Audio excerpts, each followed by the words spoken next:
Kelly, ¿cómo te sientes para tu examen? Pues no sé decirte la verdad. No, pues tú tranquila, todo va a salir bien. Sí, es lo que estoy tratando de estar tranquila, pues no estresarme. Pues no, es que si llegas estresada, pues no. No te vas a acordar de lo que vimos y este, pues hoy sería nuestra última sesión. Ya la otra semana es el examen simulacro para los que lo van a presentar de forma presencial. Entonces, me dices que es el próximo viernes, ¿verdad, Kelly? No, dentro de 2 semanas. Sí, es el 19. viernes 19, sí. Sí, ok. Bueno, entonces tú el examen simulacro lo vas a estar presentando la próxima semana. ¿Sale? Sí, está bien. Ese examen, ¿en qué consiste o de cómo se va a hacer o nos vas a explicar y pues ya en la siguiente clase? No, la siguiente clase ya no vamos a tener sesión. Ya la siguiente clase ya es para que ustedes, esa semana que te dije que ya no quiero que estés checando contenidos.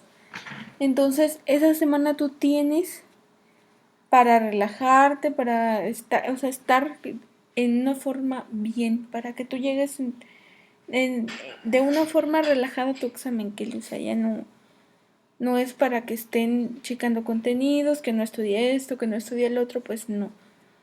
Entonces, el próximo sábado, tú vas a presentar tu examen simulacro. Ya si tú tuvieras alguna duda, alguna pregunta, pues ya sabes que estoy disponible en el WhatsApp. Entonces, si tú quieres pues, que te dé la retroalimentación de tu examen, pues te la doy. Entonces, pues así va a estar la cosa. Yo les voy a mandar el enlace de los exámenes. Ustedes van a tener un tiempo determinado, así como en el examen. Recordemos que en el examen son 2 sesiones. Entonces, la primera sección son 140 preguntas y en la otra son 46 preguntas. Entonces, y aparte de las de comprensión lectora que vienen en el cuestionario que les proporcioné y que vamos a ver el día de hoy.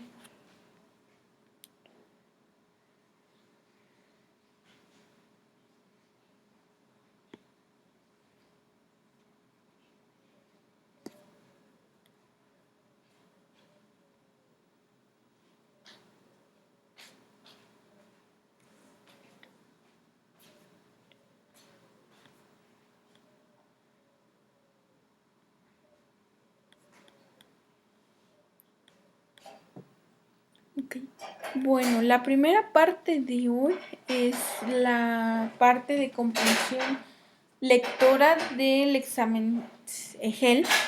Entonces, anteriormente Ceneval no había agregado esta parte, pero a partir de diciembre del 2021 comenzó a agregar esta parte al examen. Entonces, en el examen les van a poner un texto, bueno, creo que son 3 textos y de esos 3 textos vienen varias preguntas. Ustedes para analizar un texto deben de saber cuál es la idea principal, de qué está hablando mi texto, porque en el examen les ponen preguntas de acuerdo al texto y a quién lo van a dirigir, de qué se trata, cuál es la idea central de ese texto. Entonces, también viene una pequeñita parte de redacción indirecta que es gramática, ortografía, signos de puntuación, usos de las grafías. Por decir, en el uso de puntuación vienen oraciones y ustedes tienen que decir en qué oración está bien delimitada, o sea, está bien escrita con puntos, con comas, con signos de interrogación. Esa parte viene a analizar esa parte. También vienen ciertos escritos, por decir, una carta, un texto literario, o sea, vienen ese tipo de cosas que ustedes tienen que decir si está bien o si está mal utilizando los signos de puntuación. Ok. Lo primero que vamos a ver son los tipos de texto. Hay textos descriptivos, hay textos literarios, hay textos, hay instructivos, hay de diferentes tipos que se los pueden poner en el examen. Por decir, el texto descriptivo es aquel que significa descendiendo, o sea, de arriba hacia abajo o en forma de lista.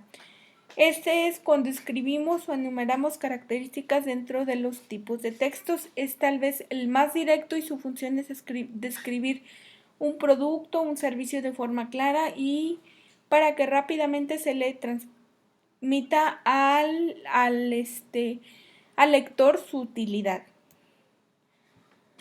El texto expositivo es exponer o colocar algo a la vista de los demás, por ejemplo, un artículo científico, una teoría, una tesis. Entonces, cuando exponemos, no juzgamos ni analizamos y simplemente mostramos algo. O sea, en el caso del texto expositivo, en el caso de una tesis donde estoy exponiendo que yo estudié a partir de una teoría que yo tuve y estoy exponiendo mis resultados, mis discusiones y mis conclusiones. Por decir, en este caso del texto expositivo, pues vamos a citar a un autor. Ese autor, pues, son las famosas normas APA. Las normas APA, recordemos que se tienen que citar en cierta forma. Y entonces tenemos que hacer referencia a su pensamiento para ejemplificar algo. Entonces, exponer lo que pensamos sobre algo o exponer pensamientos de referencia del área es una forma de construir con autoridad. O sea, el texto expositivo en el caso de nosotros, los estudiantes del área de la salud, es muy importante para llegar a una conclusión, a una discusión, pues tenemos que partir de un texto expositivo. En el texto científico, pues aquí ya encontramos es muy importante porque está vinculado a la autoridad. Por decir, el método científico, recordemos que utiliza datos comprobables, citas, fuentes. Es una forma de demostrar algo fidedigno y veraz que es del dominio. O sea, en este caso, como lo veíamos en el texto expositivo, y en el texto expositivo solo se está exponiendo y lo vamos a citar. Y en el texto científico recordemos que nosotros lo podemos crear a partir del método científico. Recordemos que el método científico lleva pues su título, lleva su hipótesis, lleva su objetivo, lleva su conclusión, lleva su discusión, lleva pues una pregunta de investigación, pues lleva ciertas cosas que hacen que el texto científico sea algo que vamos a ocupar. Por decir, todos los datos científicos son verificables y obviamente serios. Recuerda que uno de los principales motivos del navegante es optar la confianza. ¿Dónde podemos encontrar un texto científico? Pues recordemos que en las diferentes revistas de ciencia básica, en este caso pues el CIEVER, está Science, está Nature, está todas estas revistas científicas de alto impacto que son. También tenemos los repositorios. Si no saben, un repositorio pues es donde vamos a encontrar una base de datos muy completa a partir de ciertas cosas que actualmente se utilizan para hacer análisis de datos o sea, hacer un análisis de datos metacientífico. Entonces, esos repositorios podemos encontrar diferentes datos que nos hacen falta para nuestra investigación. El texto argumentativo es algo para dejar en claro, es un tipo de texto muy útil cuando lo que necesitamos es persuadir. Es cuando argumentamos que nuestra narrativa tiene que estar orientada a demostrar algo, y aquí hablamos de los motivos que llevan a la persona que realice una acción de los beneficios. El texto narrativo, recordemos, es una buena historia. Aquí ya vamos a narrar una historia a partir de hechos. Y por tanto, si manejamos bien esos símbolos en un texto, construiremos un puente con nuestra audiencia. Aquí el mejor ejemplo es el storytelling o pues los diferentes textos narrativos que conocemos actualmente. Pues tenemos un inicio, un medio y un fin, y un protagonista debe superar obstáculos que está estableciendo puntos de identificación con tu audiencia que está contando su propia historia.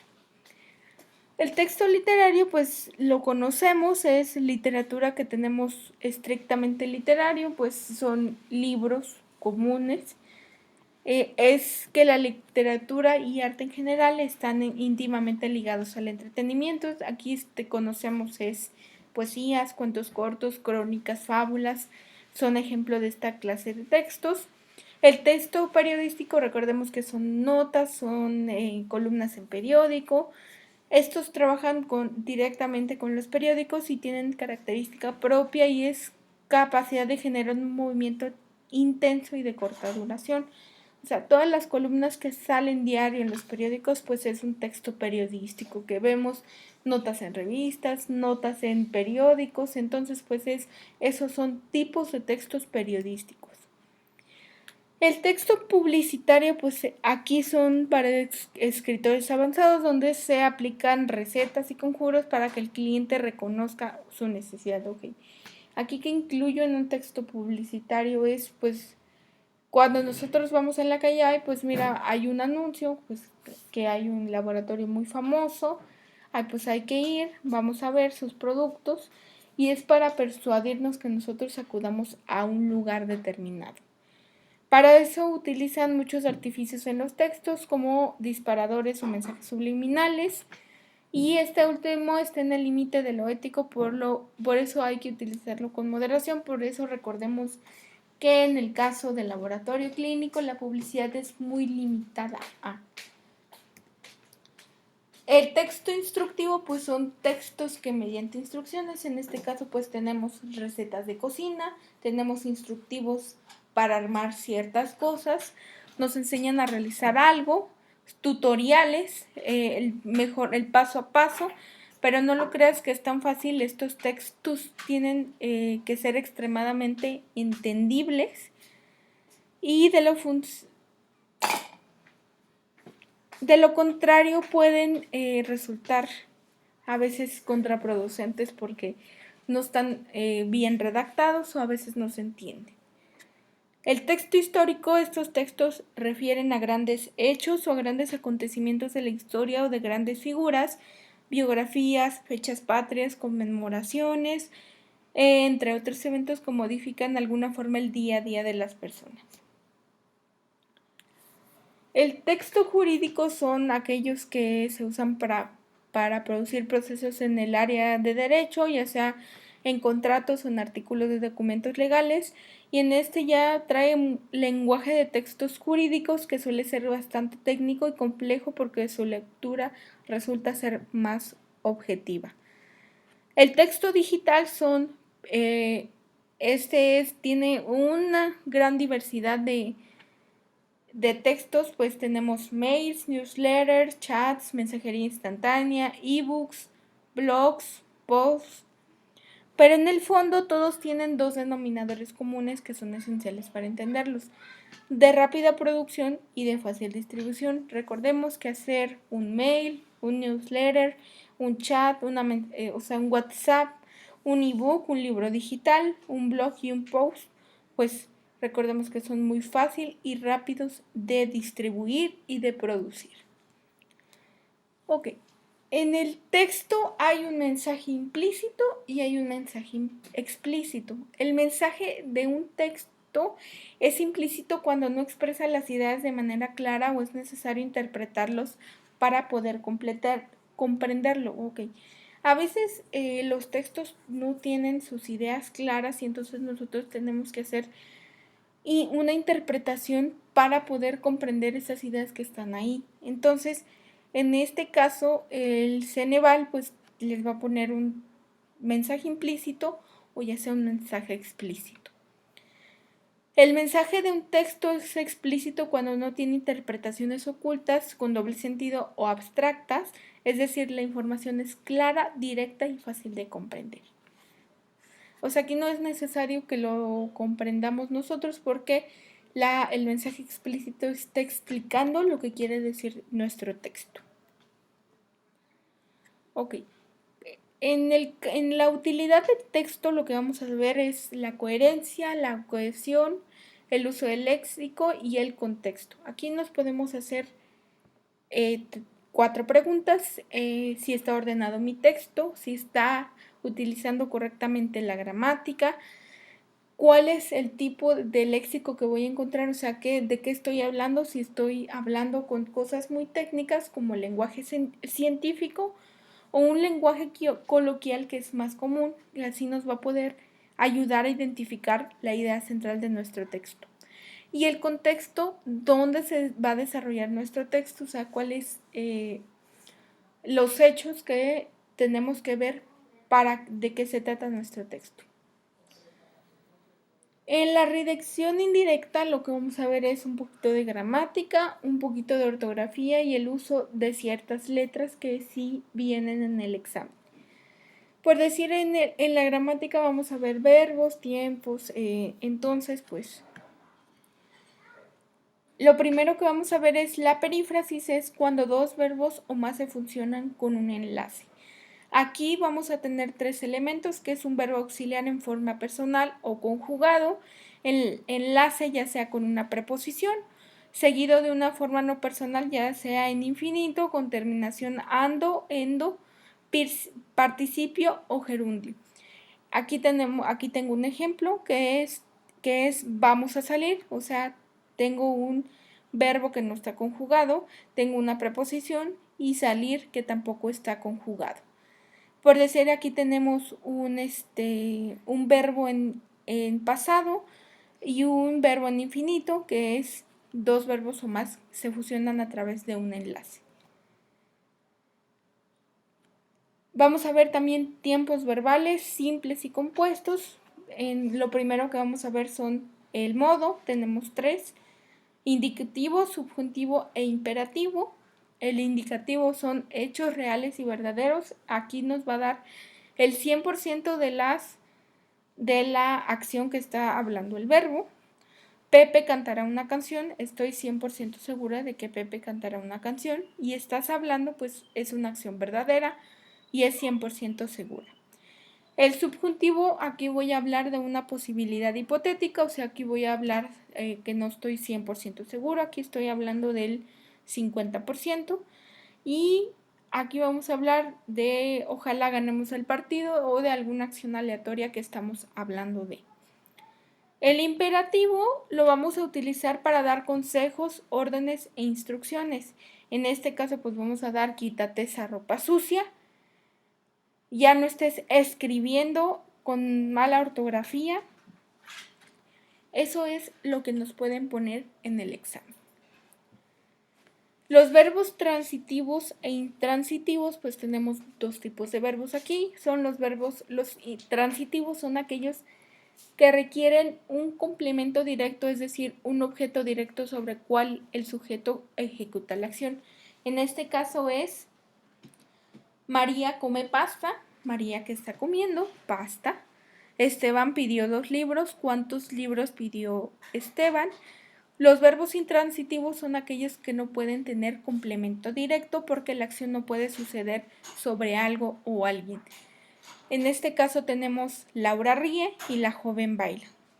Laura ríe, pues no sabemos de qué está hablando, y la joven baila, pues no sabemos ciertamente de qué tipo de danza está bailando. Otro tipo de verbos son aquellos que no tienen persona, los impersonales. Son aquellos que no tienen persona, es decir, no incorporan un pronombre personal, por lo tanto no tienen un sujeto. En este caso tenemos llover, granizar, nevar. ¿Por qué? Porque llover nunca estamos diciendo llovió el lunes. No, eso es incorrecto.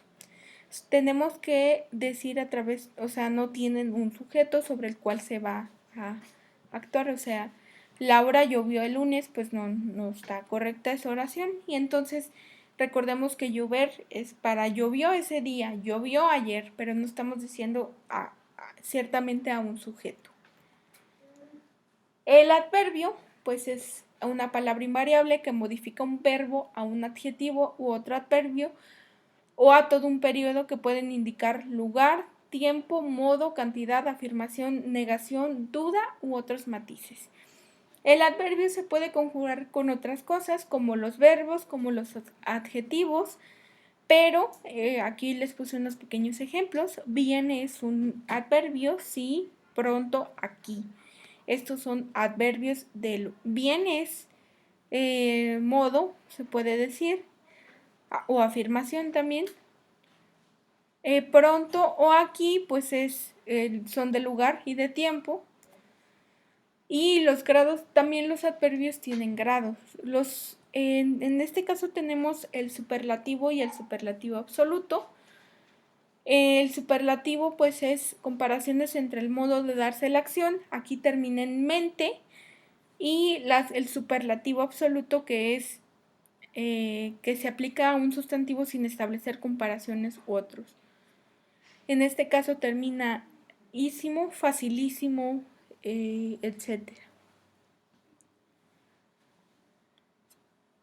Los adverbios pues tienen ciertas características, son invariables, cumplen funciones de oración, indican frecuencia, lugar, tiempo, como ya lo mencionamos al principio. Las preposiciones pues son palabras invariables que se utilizan para establecer relación de dependencia entre dos o más palabras, la que la preposición funciona como complemento en relación que se establece según la preposición. En este caso tenemos a, ante, bajo, cabe, con, contra, de, desde, en, entre, hasta, hacia, para, por, según, sin, sobre, tras. En este caso, pues las preposiciones se utilizan pues al principio de la oración, en medio de la oración o para expresar cualquier tipo de cosa. Las locuciones prepositivas pues son más de una preposición. En este caso tenemos a falta de caviar, comeremos panecitos. Tenemos aquí a y tenemos de. En este caso podemos contraer la preposición. Aquí tenemos a más el, tenemos al. De más el, tenemos el.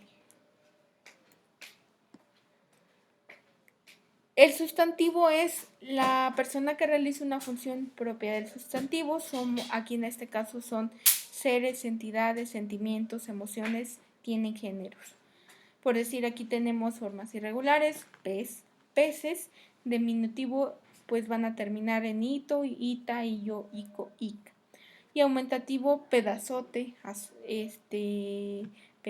pelotota. En este caso pues tenemos tipos de sustantivos. En este caso tenemos de nombre propio, que son nombres comunes, nombres de ciudades, nombres de pueblos, apellidos. En este caso tenemos David, Carlos, Londres, México, Italia. Los comunes son hombre, mujer, país. Concretos son mesa, silla, laptop, casa. Los abstractos pues son las emociones, fe, amor, odio, miedo. El singular es árbol, pluma, cartera. Plural, árboles, plumas, carteras. Colectivo, gente, familia. Contables, 2 mesas. Incontables, arena, agua. Los adjetivos son aquellos que califican al sustantivo. Tenemos adjetivos calificativos, demostrativos, posesivos, numerales indefinidos, gentilicios, sustantivos adjetivos. En este caso, en calificativos, pues van a, es lindo, feo, alto, bajo. Demostrativos, ese, eso, que. Posesivos, mi, tú, su, nuestro, mío, tuyo. Numerales 1, 2, 4, quinto, sexto, séptimo, octavo, noveno. Indefinidos es algunos, tantos, bastantes, ciertos. Gentilicios mexicano, Israel, italiano, español. Sustantivos de adjetivos pues son aquellos que se utilizan como sustantivos, pero estos pueden tener 3 formas: comparativos, superlativos y superlativos absolutos. Estos pueden ser que, es, como, es, más. Y el superlativo es cualidad de un sustantivo que puede ser finísimo, finísima. La otra parte de redacción indirecta pues contempla la ortografía y en este caso vamos a ver el uso de la coma, el uso del punto, el uso del guión, el uso de de las comillas. Entonces pues vamos a ver. Por decir, la coma es para separar diversos elementos, para separar palabras que se usan para llamar la atención, para separar elementos de la oración. En este caso me gustan sus ojos, coma, sus labios, su cabello y sus hombros. O sea, si nosotros tenemos que enumerar algo, tiene que ir en cada elemento una coma. Separar palabras que se usan para llamar la atención. La vi llegar, más bella que nunca, a la casa de sus padres. Cuando tenemos una palabra para llamar la atención, o sea, más bella que nunca es la palabra que se va a utilizar para llamar la atención y tenemos aquí una coma al inicio y una coma al final. Para separar elementos de oración, no Héctor, no es así, no lleva una coma al principio, Héctor es un nombre propio y no es así, pues así aquí tiene que ir otra coma. El punto y coma se va a utilizar para hacer una pausa intermedia entre la que se hace la coma menor y la del punto. El punto y coma se conforma de un punto y de una coma. En este caso, el señor que escribe la presente es caballero, punto y coma. Su abuelo fue duque, punto y coma. Y su bisabuelo estuvo a las órdenes del mismo Cid Campeador.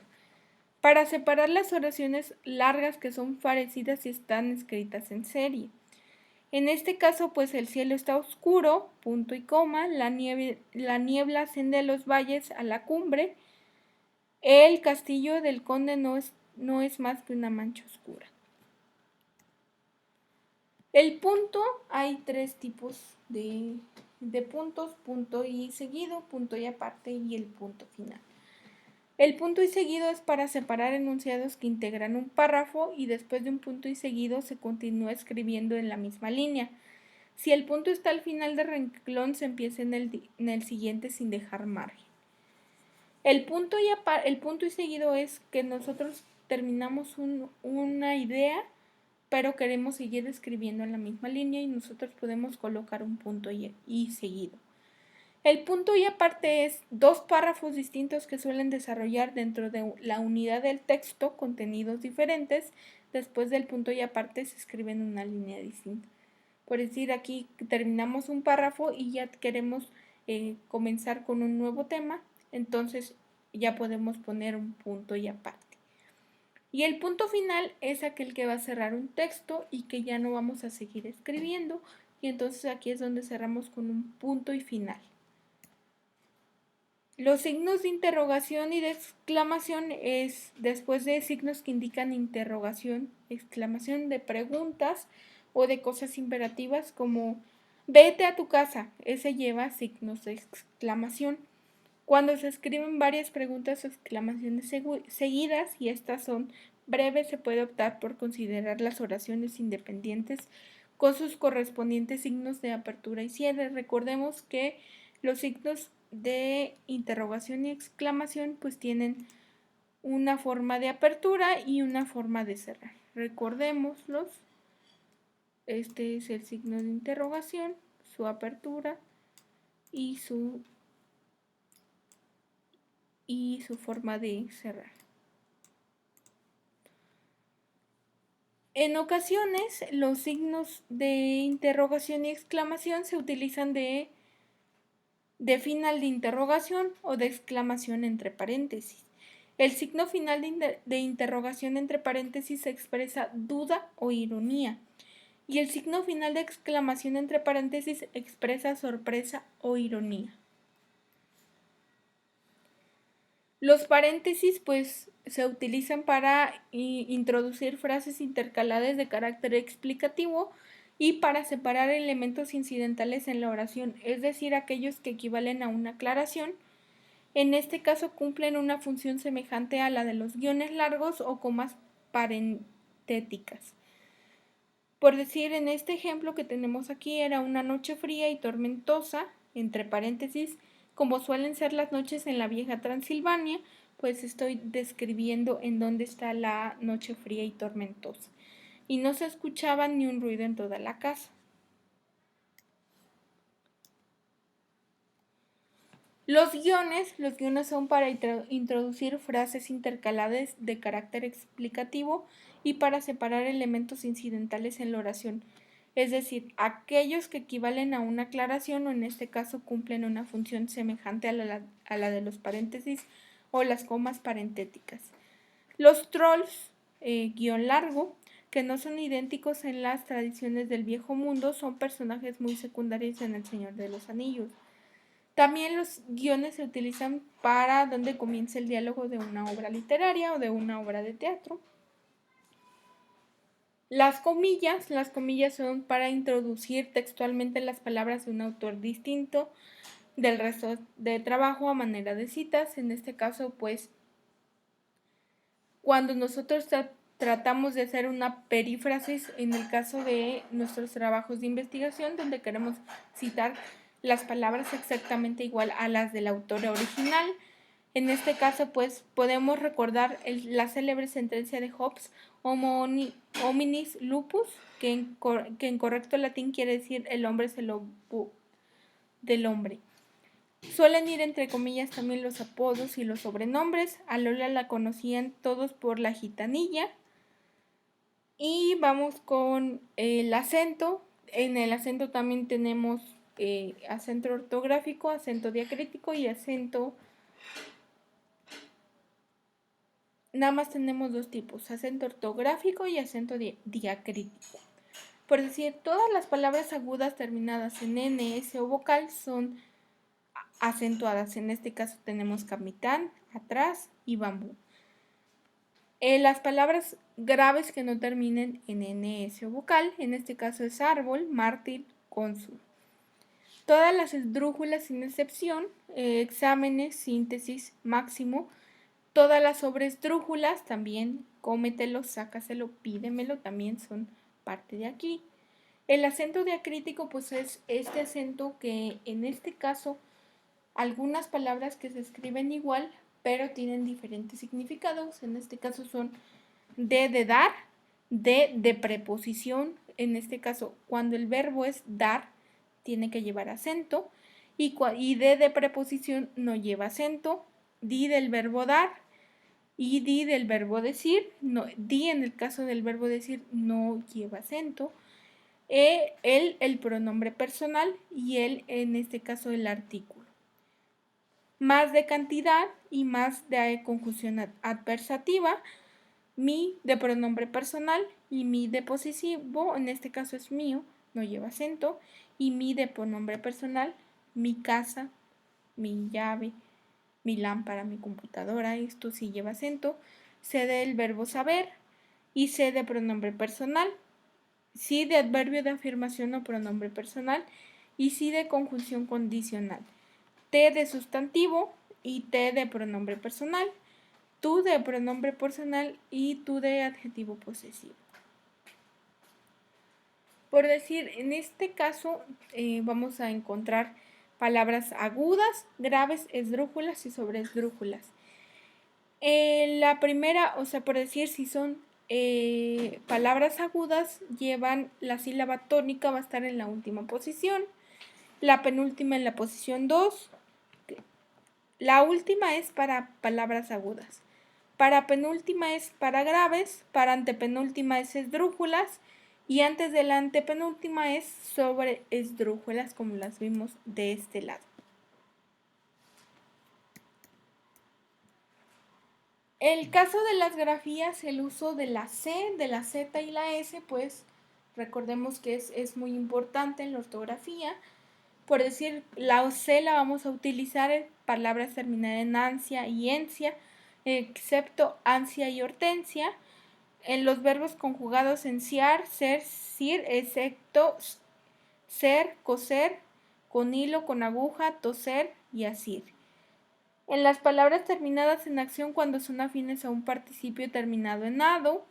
En las palabras terminadas en inicia, en inicie. El uso de la S se utiliza en los adjetivos terminados en ísimo, ésimo, ísima, oso, osa, en palabras adjetivas terminados en y ense, en las palabras terminadas en ace, ense, la terminación ísimo y en las palabras terminadas en esta y esto. La Z, pues palabras terminadas en ansa, excepto cansa, gansa, mansa, en palabras terminadas con esa, en sustantivos abstractos, en palabras terminadas con asa y aso. El uso de la G y de la J, en este caso el uso de la G, palabras que poseen prefijo geo, geografía, geopolítico. En las palabras terminadas en logía, parasitología, microbiología. Logos, estudio, recordemos que todas las logías se escriben con G. En palabras derivadas de los verbos cuyos infinitivos terminan en ger, gir, gerar, excepto tejer y crujir. El uso de la J, palabras que comienzan con adjetivo, con ad, ob, eje, palabras terminadas en age, palabras que terminan en gería, en los pretéritos del verbo terminados en ducir. Uso de la Y, cuando la letra es una conjunción, es decir, se usa para unir dos elementos, por ejemplo, la guayaba y la tostada. Cuando va al final de la palabra y la letra que está antes de una vocal tónica, por ejemplo, hoy, estoy, buey, etc. Terminados de huir, en este caso, huir, huye, de construir, construyamos, así, etc. El uso de la doble L son los diminutivos despectivos terminados en illo, por ejemplo, Ismaelillo, Manuelillo, etc. Las palabras cuya raíz contenga elementos PL, FL, CL, ejemplo de clave, de llave, de clave, llave, de pluvia, lluvia, de flama, llama. Entonces, tenemos el uso de la doble R cuando en medio de dos vocales su sonido es fuerte, por ejemplo, perro, carro, ferrocarril. Cuando se forman palabras compuestas y la segunda comienza con R, contra más revolución es contrarrevolución. Vicerrector también es vice y rector, pues lleva doble R. Y no sé si tengan alguna duda o pregunta.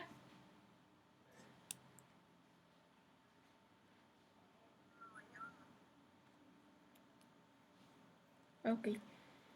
Bueno, vamos a continuar con el repaso.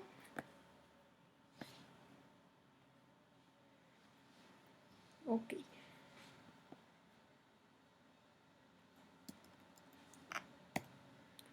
Ok. En el examen me di cuenta que les hicieron preguntas de en cuánto tiempo puede volver a donar una persona en ciertas condiciones.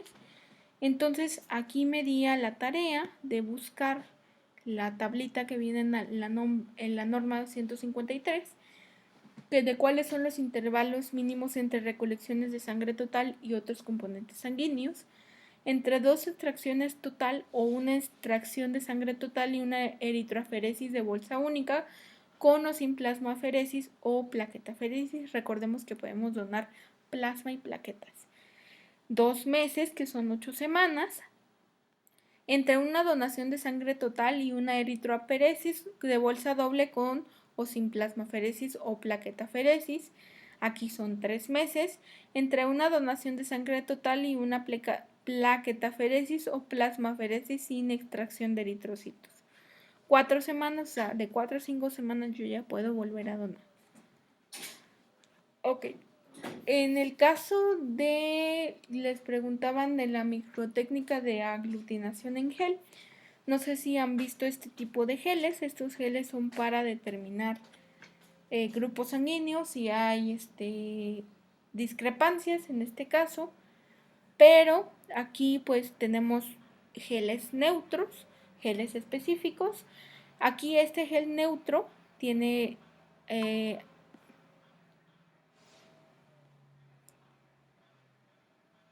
el neutro es el que solo contiene cloruro de sodio y en la mezcla específica pues tiene gel y antisuero específico. Aquí tiene los antisuero específico, que es del grupo A, del grupo B, para el D, que es si es positivo o negativo, y la interpretación de estos geles. Por decir, los patrones de lectura, pues tenemos de 4 cruces, de 3 cruces, de 2 cruces, de 1 cruz, reacción negativa, y si hay doble población de eritrocitos es cuando hay una reacción de 4 cruces y los eritrocitos que pusimos abajo se quedaron en el fondo. En este caso les preguntan que tienen a 2 pacientes que dieron una lectura de 4 cruces en la prueba mayor, en la prueba salina y en la prueba de Coombs. En este caso, si la prueba es positiva, lo que nos va a decir esa prueba es que nuestra prueba es incompatible para que el paciente pueda ser donado, y entonces tenemos que empezar con la detección de anticuerpos irregulares. Por decir, en el caso del grupo sanguíneo, si los eritrocitos se van abajo, pues no es positivo, aquí no hay ningún problema, pero en el caso de el CUMS y de la solución salina, pues obvio que va a haber una incompatibilidad, porque recordemos que la prueba de CUMS es para ver si hay discrepancias, y entonces en este caso del grupo sanguíneo no hay ningún problema, puede ser si es positivo o negativo, pero si aquí tenemos una prueba positiva en el caso de la prueba de CUMS y de la solución salina, pues estoy hablando que hay una incompatibilidad de grupo sanguíneo. Ok. De la norma 002, que es condiciones de seguridad, prevención y protección contra incendios en los centros de trabajo, pues les preguntan de la ubicación de los extintores. Es colocarlos a una altura no mayor de 50 metros, medidos desde el nivel del piso hasta la parte más alta del extintor. Y los tenemos que proteger de daños y de las condiciones ambientales que puedan afectar su funcionamiento. Ok.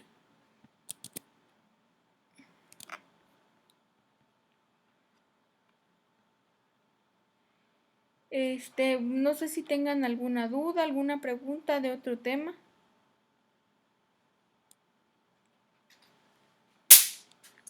Pues yo creo que de mi parte, ¿no? También últimamente estaba viendo sobre el tema de las donaciones. Uh-huh. Y en una de las diapositivas pues decía que también que podíamos donar a partir de las 4 semanas, pues, pero dependiendo que qué íbamos a donar. Sí, eso también yo tenía duda, pero ya no, ya sobre eso ya no. Ok.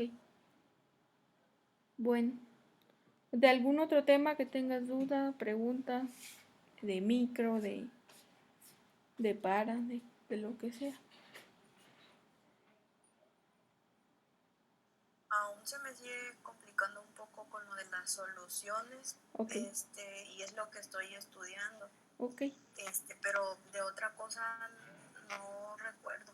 Okay, bueno. Es que a veces se me olvida, sí. Bueno, si no hay dudas, bueno, yo sigo disponible. El próximo sábado les mando el examen simulacro, Kelly. Y entonces, pues, nos estaríamos dando por concluido nuestro curso de preparación para el examen EGEL. Recuerden que estoy a sus órdenes y pues los veo el siguiente sábado. Sí, está bien, muchas gracias. Nos vemos. Nos vemos.